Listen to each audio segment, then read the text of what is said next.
homemade sausage and batter, chip shop styly. Mark II. We've done this before, but this time we've made improvements. Let's have a look at what we're going to do.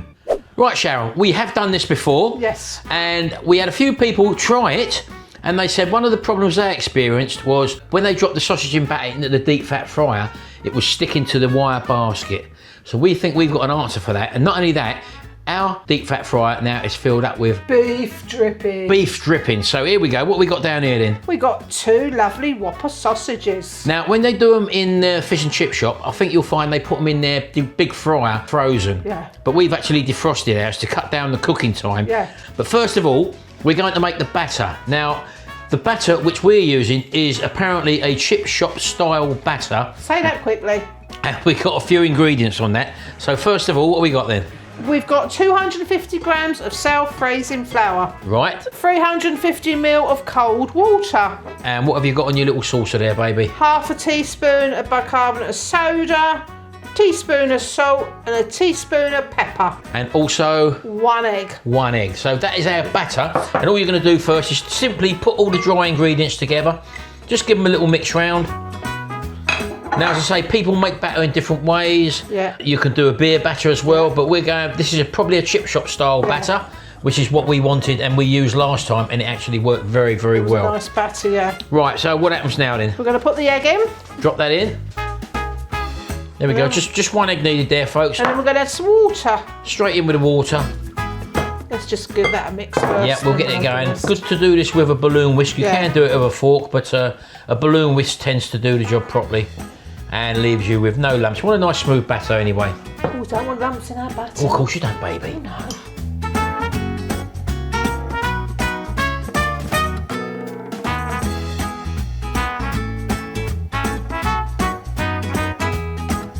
It's a nice thick batter and all, isn't it? That's what you want, isn't it?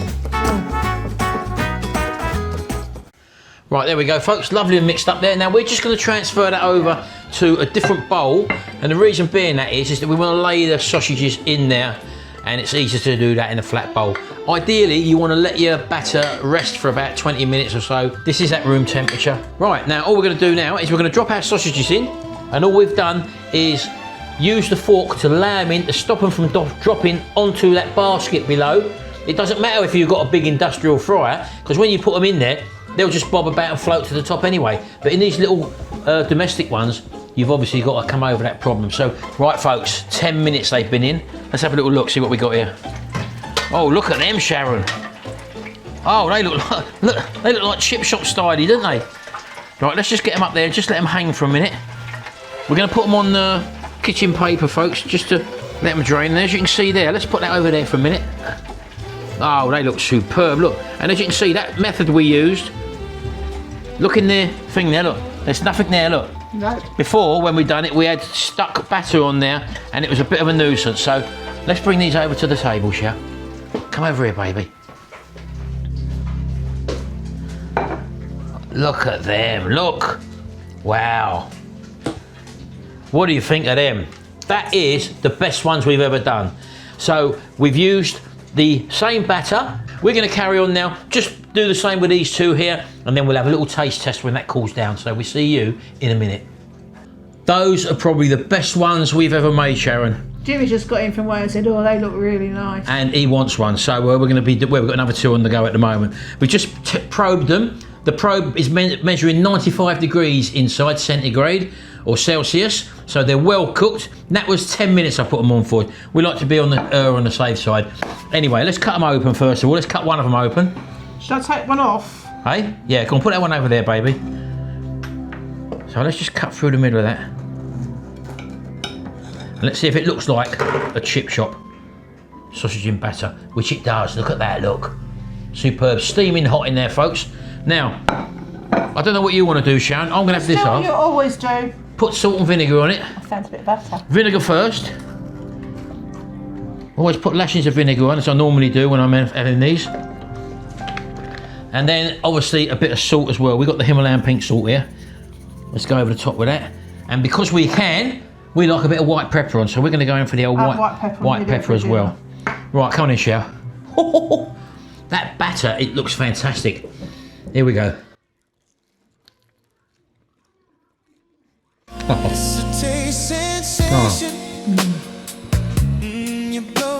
That is just like a chip shop. That is so much like a chip shop. Home cooked. Normally you can never match them. No, we have done there, definitely. That little trick with the batter, by holding it with a fork before it drops down, stops all that sticking. So if you have tried it before and you come across that, give it a go.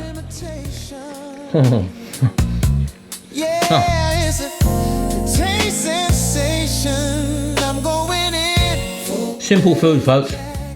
Simple food. Cooked at home. Simple what? Simple people. Cooked at home. And the thing is, it's cooked in beef dripping. Absolutely fantastic. Well, we do hope if you have tried it before, you do give it a go. The batter makes it, so make the batter the same way as what we made it, and hopefully you will have the same results. Just hold them sausages in mid-air before they touch the bottom. You only need about 30 seconds, and then you can slide it off, slide the fork off, and then they can float and bob about. These are absolutely fantastic. Right, we're going to go, folks. Vinegar King. Don't forget to, yeah, I know, that's what happens every time, Sharon, isn't it? Don't forget to hit the subscribe button, ring the little notification bell, and do check our other videos out. We've got loads of videos down there. We've got camping, we've got vlogs, we've got cooking videos, air fry videos, hot, slow cooker, all that sort of stuff. It's all there for you, folks. Anyway, thanks very much. We'll see you in the next video, and until then, bye for now.